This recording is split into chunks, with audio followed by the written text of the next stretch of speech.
সুপ্রিয় শিক্ষার্থীবৃন্দ, অনলাইন ক্লাসের পক্ষ থেকে স্বাগত জানাচ্ছি। আমি চায়না বিশ্বের চারু, প্রভাষক, সমাজকর্ম বিভাগ, আলহাজ আব্দুল খালেক ডিগ্রি কলেজ, ফরিদপুর সদর, ফরিদপুর। গত ক্লাসেরই ধারাবাহিকতায় তোমাদের জন্য আবারও নিয়ে এসেছি সমাজকর্ম প্রথম পত্রের প্রথম অধ্যায়ের উপর আরও একটি ক্লাস। আশা করি মনোযোগ সহকারে উপভোগ করবে। তো চলো এবার আমাদের মূল ক্লাস শুরু করা যাক। শিক্ষার্থীবৃন্দ, আমাদের আজকের আলোচ্য বিষয় সমাজকর্মের প্রকৃতি, সমাজকর্মের বৈশিষ্ট্য। তো সমাজকর্মের প্রকৃতি সম্পর্কে আমরা আগে জেনে নিব। সমাজকর্মের প্রকৃতি হচ্ছে এর স্বভাব, ধরন ও রূপ, আর বৈশিষ্ট্য হচ্ছে এর নিজস্ব পরিচিত। সমাজকর্মের সংজ্ঞাগত ও অনুশীলন কর্মক্ষেত্র বিবেচনা করে প্রকৃতি ও বৈশিষ্ট্য পৃথকভাবে আলোচনা করা হলো।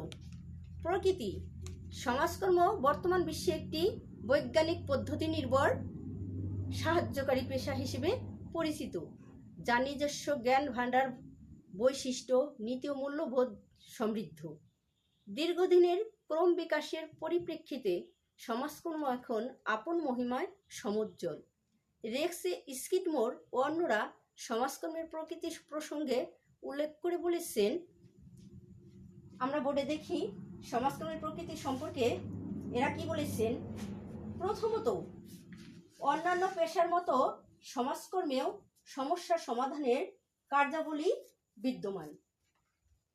দ্বিতীয়ত, সমাজকর্ম অনুশীলন হলো একটি কলা যেখানে বৈজ্ঞানিক জ্ঞান ও মূল্যবোধ উপস্থিত। তৃতীয়ত, সমাজকর্ম অনুশীলনের মূল্যবোধগুলোর অংশ বিশেষ সমাজ থেকে গৃহীত হয়। চতুর্থত, সমাজকর্ম অনুশীলনে যে জ্ঞানের প্রয়োজন হয় তা সমস্যার প্রয়োজনীয় কার্যাবলী ও লক্ষ্যের উপর নির্ভর করে। পঞ্চমত, সমাজকর্মীর পেশাগত দক্ষতা তার কার্যক্রমের মাধ্যমে প্রকাশ পায়। এবার আমরা সমাজকর্মের বৈশিষ্ট্য সম্পর্কে জানব। 1950 সালে জাতিসংঘের সামাজিক কমিশন আন্তর্জাতিক জরিপ পরিচালনার মাধ্যমে সমাজকর্মের 3টি বৈশিষ্ট্যের নির্ধারণ করেছেন। এগুলো হলো, এটি একটি সাহায্যকারী কার্যক্রম, এটি একটি সামাজিক কার্যক্রম যা সমাজের জনগোষ্ঠীর উন্নয়নে সাহায্য করে, কিন্তু পুঁজি অর্জনে নয়। তৃতীয়ত, সংযোগকারী কার্যক্রম। এছাড়াও সমাজকর্মে কিছু স্বতন্ত্র বৈশিষ্ট্য রয়েছে, সেগুলো এখন আমরা আলোচনার মাধ্যমে জানব। প্রথমত, সাহায্যকারী সক্ষমকারী পেশা। সাহায্যকারী সক্ষমকারী পেশা।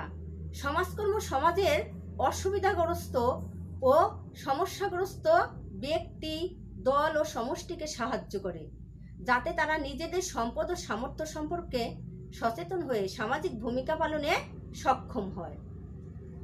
দ্বিতীয়ত, সার্বজনীন কার্যক্রম। সমাজকর্ম কোনো বিশেষ শ্রেণী, দল বা সম্প্রদায়ের কল্যাণে বিশ্বাসী নয়। জাতি, ধর্ম, বর্ণ নির্বিশেষে অর্থনৈতিক অবস্থা, রাজনৈতিক বিশ্বাস, সব সমস্যাগ্রস্ত মানুষের কল্যাণে সমাজকর্মের সুবিধা প্রযোজ্য। তৃতীয়ত, সম্পদের সদ্ব্যবহার। সমস্যার সমাধানে জনগণকে সহায়তা করার জন্য সমাজকর্ম সবসময় সমষ্টি সম্পদের সদ্ব্যবহারের প্রতি গুরুত্ব আরোপ করেছেন। তাই অপচয় রোধ এবং সর্বোত্তম ব্যবহার নিশ্চিত করে সমস্যা মোকাবেলা সমাজকর্মের অন্যতম বৈশিষ্ট্য। চতুর্থ, বহুমাত্রিক পেশা। বহুমাত্রিক পেশা সমাজকর্মের অপরিহার্য বৈশিষ্ট্য। এটি একটি বিস্তৃত সামাজিক পরিবেশে সমাজকর্মীকে বিচিত্র রকমের দায়িত্ব পালনের মধ্য দিয়ে বহুমাত্রিক কার্যাবলী সম্পাদন করতে হয়। পঞ্চমত, সামগ্রিক দৃষ্টিভঙ্গি। সামগ্রিক দৃষ্টিকোণ থেকে মানুষকে বিচার করা সমাজকর্মের আরেকটি অনন্য পেশা। ব্যক্তি এবং আচার আচরণ পরিবেশ বিচ্ছিন্নভাবে না দেখে সামগ্রিক দৃষ্টিকোণ থেকে সমাজকর্ম বিবেচনা করা হয়। এ প্রসঙ্গে বলা যায়, social work focuses on the wholeness and the totalities of a person in his environment. সমাজকর্ম ব্যক্তির সামগ্রিকতায় বিশ্বাস করে, একটি দিকের নয়। ষষ্ঠত, ত্রিমুখী ভূমিকা। সমাজকর্মের অন্যতম বৈশিষ্ট্য হল প্রতিরত উন্নয়ন। এই ভূমিকায় সেবাদান।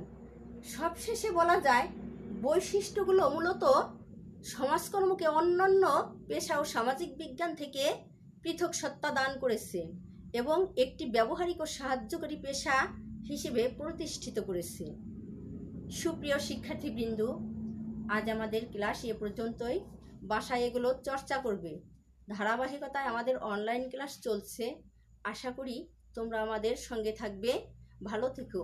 ধন্যবাদ।